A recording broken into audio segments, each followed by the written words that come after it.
सुशासन की दिशा में निरंतर आगे बढ़ रहा है।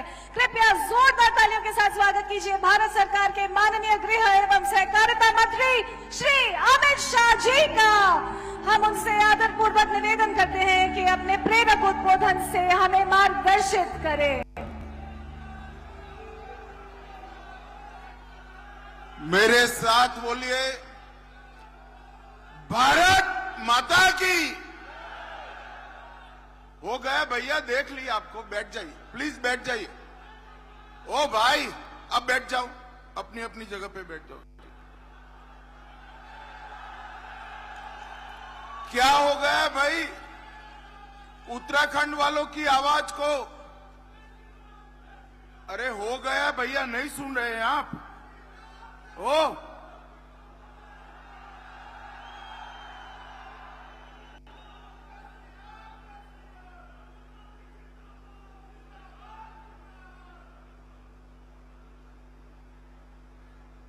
क्या हो गया है भाई उत्तराखंड वालों की आवाज को? ऐसी आवाज नहीं चलेगी भाई, दिल्ली तक आवाज जानी चाहिए। आज हरिद्वार में भाजपा वाले इकट्ठा, हाथ उठाइए जरा, उठाइए दोनों हाथ। तीसरी बार भाजपा सरकार बनाने के संकल्प की मुट्ठी भींचे और प्रचंड आवाज से बोलिए, भारत माता की जय श्री राम, जय जय श्री राम। मंच पर उपस्थित उत्तराखंड के लोकप्रिय मुख्यमंत्री श्रीमान पुष्कर सिंह धामी जी, मोदी जी की मंत्रिपरिषद में मेरे साथी भाई अजय टमटा जी, उत्तराखंड विधानसभा की अध्यक्षा श्रीमती रितु खंडूरी जी, हमारे वरिष्ठ नेता श्री सतपाल महाराज जी, महेंद्र भट्ट जी, प्रदेश अध्यक्ष और सांसद महोदय, हमारे पूर्व मुख्यमंत्री श्री त्रिवेंद्र सिंह रावत जी, हमारे पूर्व मुख्यमंत्री श्री रमेश पोखरियाल जी, हमारे पूर्व मुख्यमंत्री विजय बहुगुणा जी, हमारे पूर्व मुख्यमंत्री तीरथ सिंह रावत जी, धामी जी की मंत्रिपरिषद के सभी सदस्यगण, सांसद और मेरे मित्र श्री अनिल बलूनी जी, सांसद श्री अजय भट्ट जी, सांसद श्रीमती माला राज्य लक्ष्मी शाह जी, सांसद श्री नरेश बंसल जी, उपस्थित सभी भारतीय जनता पार्टी के वरिष्ठ नेतागण और आज इस विशाल समारोह में आए हुए प्यारे भाइयों, बहनों, माताओं और मेरे जिगर के टुकड़े जैसे युवा मित्रों, आप सभी को राम राम। सबसे पहले पूरे देश की आस्था जहां पर निवास करती है, पूरे देश के सभी अखाड़ों के, सभी प्रकार के संगठन के संतगण जहां निवास करते हैं, वो देवभूमि उत्तराखंड को मैं प्रणाम कर कर मेरी बात की शुरुआत करता हूं। बाबा केदारनाथ धाम, बद्रीनाथ धाम, गंगोत्री, यमुनोत्री और हेमकुंड साहिब के साथ यहां विद्यमान अनेकानेक पीठों को प्रणाम कर कर मेरी बात की शुरुआत करना चाहता हूं। भाइयों बहनों, आज मौका है धामी जी की सरकार के 4 साल पूरा होने का, मगर इसके साथ साथ मौका है भारतीय जनता पार्टी की सरकार के 9 साल भी आज पूरे हो रहे हैं। 9 साल भी आज। अभी अभी मोदी जी आए थे, उत्तराखंड के 25 साल का महोत्सव शुरू कर गए। मैं आज इस कार्यक्रम के माध्यम से उत्तराखंड की जनता को बताने आया हूं कि एक जमाना था जब ये उत्तराखंड देवभूमि अपने अधिकारों के लिए संघर्ष कर रही,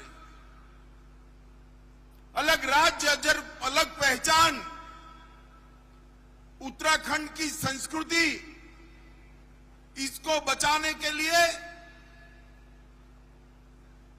उत्तराखंड के युवा मैदान में उतरे थे। और उस वक्त एक कांग्रेस पार्टी और समाजवादी पार्टी ने सहन न हो सके ऐसा दमन हमारे उत्तराखंड के युवाओं पर किया था। अनेक युवाओं को गोली लगी, उन्होंने बलिदान दिया। रामपुर तिराहा की घटना आज भी उत्तराखंड वासी भूले नहीं। मैं आज आप सबको बताने आया हूं कि उस वक्त भाजपा के वरिष्ठ नेता और उस वक्त के प्रधानमंत्री श्री अटल बिहारी वाजपेयी ने उत्तराखंड की रचना करने का काम किया था। एक कांग्रेस के सो कॉल्ड विद्वान कह रहे थे, छोटे राज्य कैसे टिकेंगे, इनकी अर्थव्यवस्थाएं कैसे चलेगी। अटल जी ने 3 छोटे राज्य बनाए थे, उत्तराखंड, छत्तीसगढ़ और झारखंड। आज तीनों राज्य विकास के रास्ते पर आगे बढ़ गए। और आज मैं कहने आया हूं, जब हमारी सरकार के 9 साल पूरे हो रहे हैं, मुझे याद है त्रिवेंद्र सिंह रावत जी को मुख्यमंत्री बनाया था। पहले कार्यक्रम में मैं आया था, तब मैंने कहा था मोदी जी, अटल जी ने बनाया है, मोदी जी संवारने का काम करेंगे, मोदी जी संवारने। और ये 9 साल उत्तराखंड के विकास के 9 साल हैं। ये 4 साल के अंदर मुख्यमंत्री धामी जी ने एक एक समस्या को चुन चुन कर समाप्त करने का एक रचनात्मक अभिगम लिया। इसके कारण उत्तराखंड आज विकास के रास्ते पर 2 दूनी रात चौगुनी गति से आगे बढ़ रहा है। और मित्रों, आज ही 1132 करोड़ के जन सुखाकारी के अलग अलग कामों का लोकार्पण और भूमि पूजन हो रहा है। आज यहां पर नई न्याय संहिताओं की प्रदर्शनी का भी उद्घाटन हो रहा है। मेरे उत्तराखंड देवभूमि के सभी वकील मित्रों को मेरा आग्रह है, न्याय प्रणालियों के साथ जुड़े हुए सभी युवाओं को और विशेषकर माताओं बहनों को आग्रह है कि ये प्रदर्शनी जरूर देखिए। मोदी जी के नेतृत्व में अंग्रेजों द्वारा बनाए गए 150 साल पुराने कानून, जिसको बनाने का उद्देश्य था अंग्रेज सरकार की हुकूमत को लंबा चलाना, वो समाप्त कर हमारे नागरिकों की सुरक्षा के लिए न्याय संहिताएं बनाई। मैं ज्यादा कहना नहीं चाहता, परंतु इतना जरूर कहना चाहता हूं कि कानून के 2028 में कंप्लीट इंप्लीमेंटेशन हो जाएगा। उसके बाद कोई भी नागरिक पुलिस थाने में जाकर एफआईआर कराएगा, 3 साल में सुप्रीम कोर्ट तक की पूरी न्याय प्रणाली समाप्त हो जाएगी। अब समय पर न्याय मिलेगा। ये दुनिया के सबसे आधुनिक न्याय संहिताएं हैं और ये दुनिया की सबसे वैज्ञानिक न्याय संहिता है। मेरा आग्रह है कि आप सभी लोग जरूर इसको देखिएगा। आज यहां पर एक जोर जोर से नारे लगा रहे हैं। 1900 युवाओं को पुलिस आरक्षियों का नौकरी मिल गया है। मैं सभी युवाओं को मन से पूछना चाहता हूं, अगर कांग्रेस की सरकार होती तो ये नौकरी आपको मिलती क्या? जरा जोर से बोलो, मिलती क्या? पर्ची भी चाहिए होती और खर्ची भी लगती, दोनों लगता। अब कोई सिफारिश की जरूरत नहीं, कोई रिश्वत नहीं देनी है। पहाड़ पर रहने वाला हमारी बूढ़ी माँ का बेटा कोई सिफारिश के बगैर आज नौकरी प्राप्त कर कर अपने घर जा रहा है। इसी को शासन है। और यहां पर धामी जी ने जो नकल विरोधी कानून बनाया है, वो कानून ने एक प्रकार की पारदर्शिता रोजगारी क्षेत्र में लाई और इसके कारण ये संभव हो पाया। आज यहां पर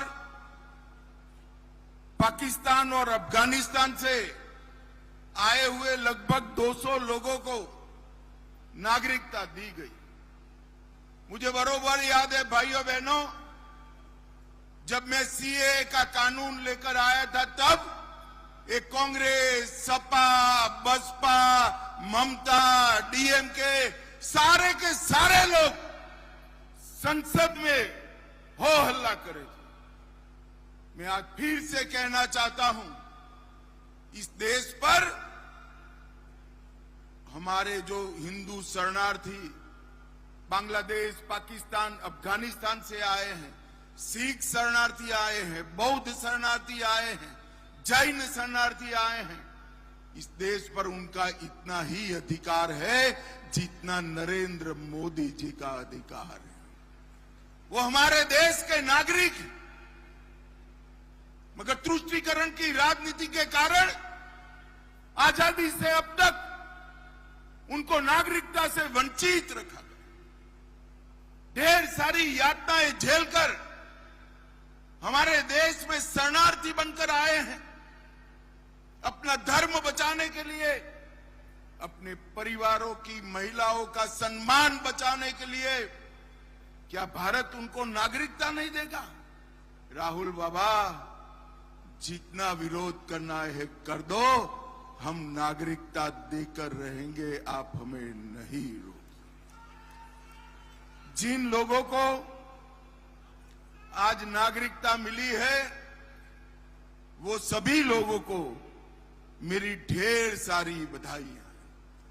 भाइयों बहनों, 2024 के आम चुनाव में नरेंद्र मोदी जी तीसरी बार देश के प्रधानमंत्री बने, लगातार तीसरी बार। और 6 दशक के बाद ये घटना हो रही है। और फिर 24 में ही ओडिशा में पहली बार भाजपा का मुख्यमंत्री बना, हरियाणा में हमने हैट्रिक बनाई, महाराष्ट्र में हमने हैट्रिक बनाई, और फिर 25 दिल्ली में आप पार्टी का सुपड़ा साफ हो गया। बिहार में हमने 2/3 बहुमत से सरकार बनाई।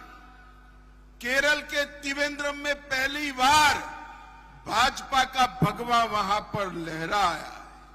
महाराष्ट्र में भी हमने विजय प्राप्त करी और 26 में बंगाल और तमिलनाडु में भारतीय जनता पार्टी और एनडीए की सरकार बनने जा रही है। मगर 27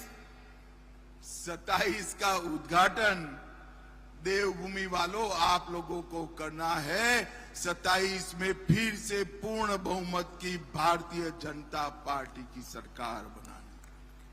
मुझे बताओ भाई, 27 में प्रचंड बहुमत से भाजपा सरकार बनाओगे क्या? अरे जोर से बोलो, बनाओगे क्या? भाइयों बहनों, ये हरिद्वार में कुंभ 27 में भी आने वाला है और उत्तराखंड में 27 में लगातार तीसरी बार भारतीय जनता पार्टी की सरकार बनने वाली। ये धामी जी अभी धन्यवाद कर रहे थे मोदी जी का कि कुंभ के लिए एक बड़ी राशि उपलब्ध कराई है। धामी जी, इसमें धन्यवाद का कोई कारण नहीं बनता।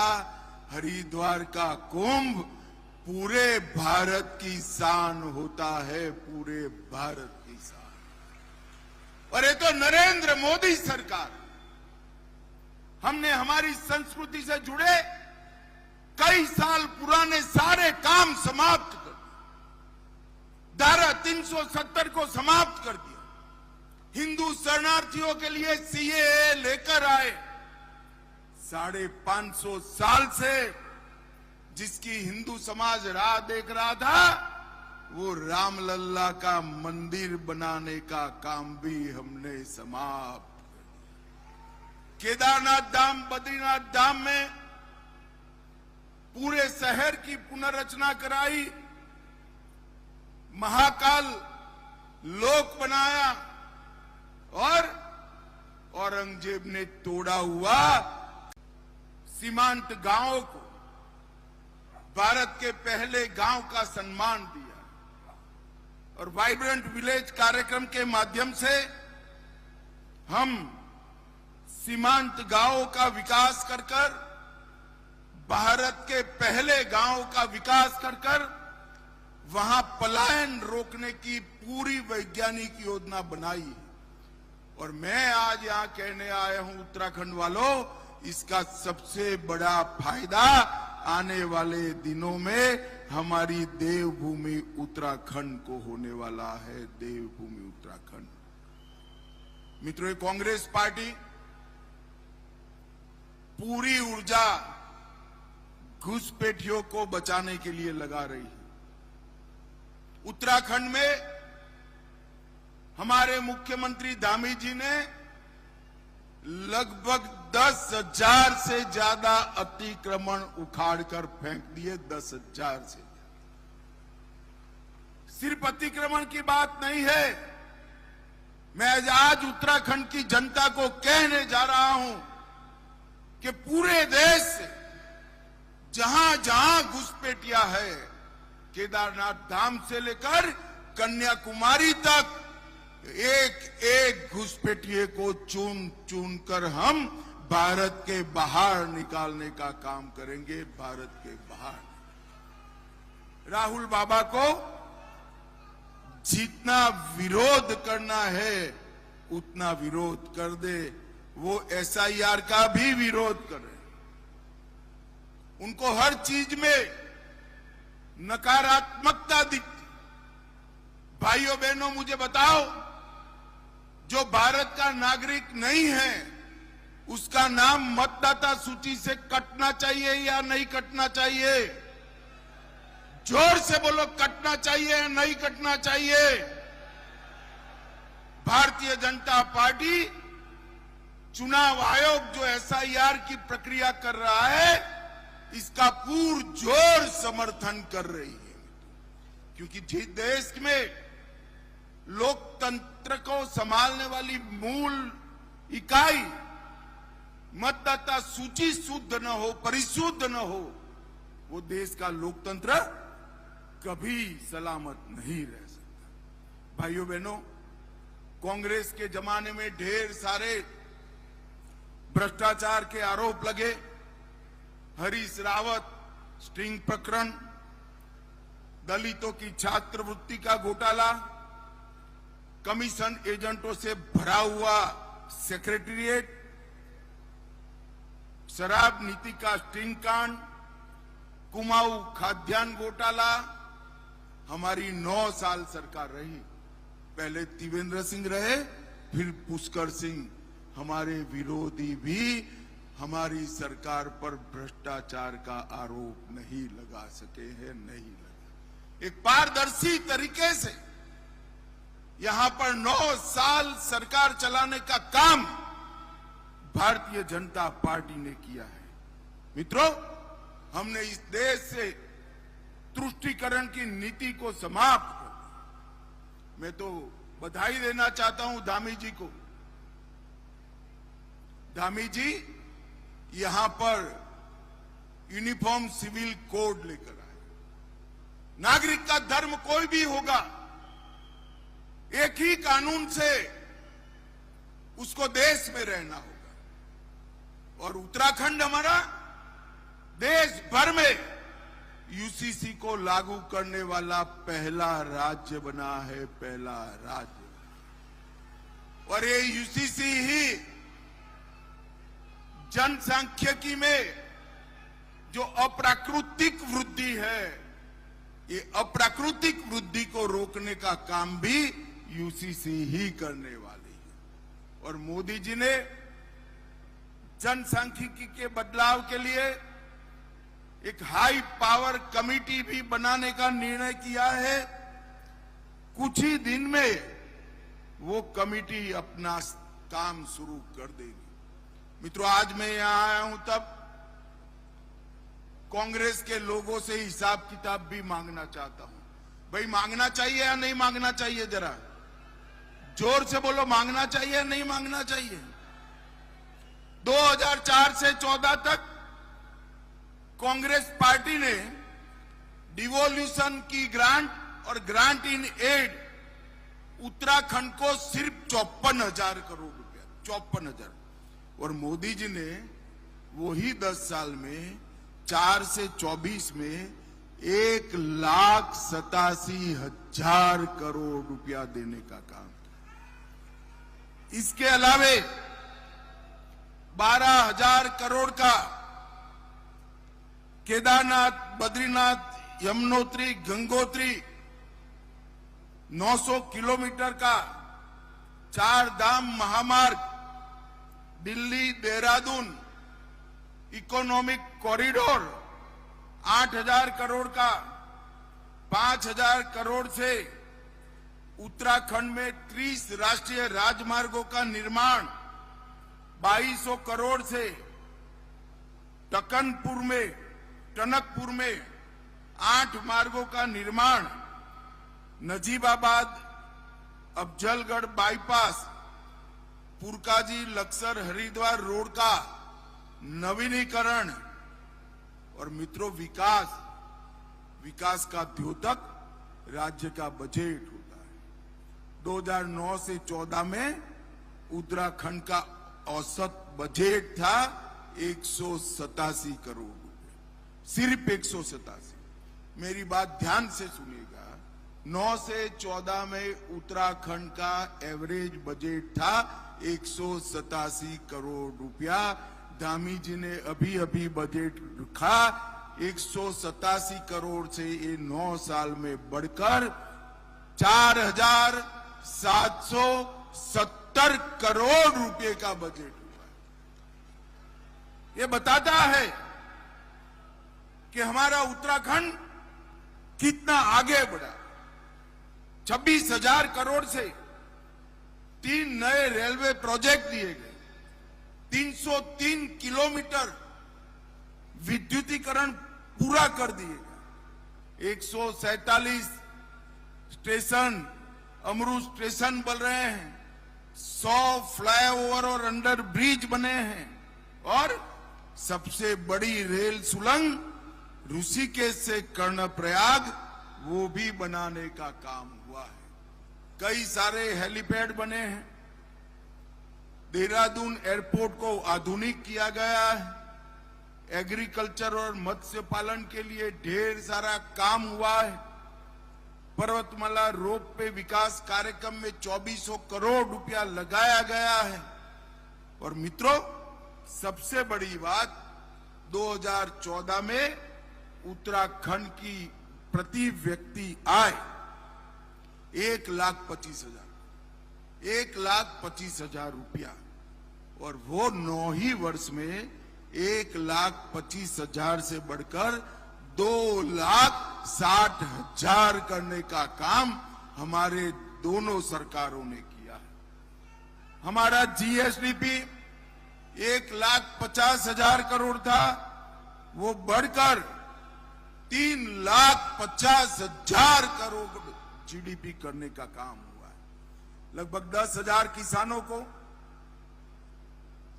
प्रधानमंत्री किसान योजना का लाभ मिला, 14 लाख घरों को जल जीवन मिशन का फायदा घर में नल मिला, 62 लाख लोगों को 5 लाख तक का स्वास्थ्य का फायदा मिला, 5,80,000 घरों में शौचालय बना, 60 लाख लोगों को प्रति माह प्रति व्यक्ति 5 किलो अनाज मुफ्त में मिलता है, और 5,33,000 माताओं बहनों को गैस का सिलेंडर देने का काम भारतीय जनता पार्टी के नेता नरेंद्र मोदी ने किया।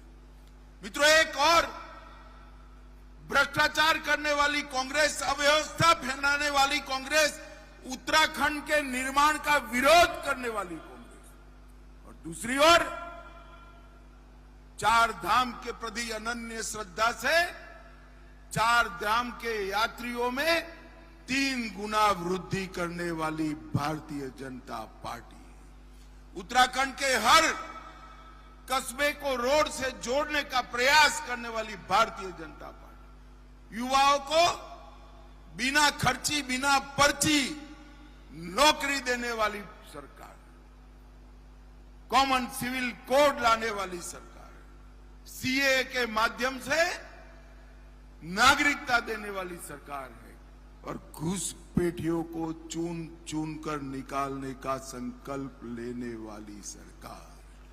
उत्तराखंड को ये 2 विषय पर 2 पार्टियों के बीच में चयन करना है। कांग्रेस पार्टी राहुल गांधी के नेतृत्व में पूर्णतया बिखर चुकी है। संसद के अंदर चर्चा करने की जगह हो हल्ला कर संसद न चलने देने की नीति एज अ पॉलिसी इन्होंने अपनाई। ये पार्टी हमारा देवभूमि का विकास नहीं कर सकती। मैं उत्तराखंड वासियों को अंत में इतना ही कहने आया हूं, 2027 में फिर से चुनाव आने वाला है। हमारे दोनों मुख्यमंत्री त्रिवेंद्र सिंह और पुष्कर सिंह ने 9 साल तक मनपूर्वक उत्तराखंड की सेवा करी है। एक तीसरा मौका भारतीय जनता पार्टी को दे दीजिए। हम उत्तराखंड को सभी छोटे राज्यों में 1 नंबर पर ले जाने का काम करेंगे। मुझे बताओ भाइयों बहनों, कमल के निशान पर आने वाले चुनाव में बटन दबाकर भाजपा का समर्थन करेंगे क्या? अरे जोर से बोलो, करेंगे? तो मेरे साथ दोनों हाथ उठाइए, जरा उठाइए दोनों हाथ। विजय के संकल्प की मुट्ठी बींचे और प्रचंड आवाज से बोलिए, भारत माता की जय श्री राम, जय जय श्री राम। मंच पर बैठे हुए सभी संत गणों के श्री चरणों में मेरा प्रणाम। आप सभी का बहुत बहुत धन्यवाद।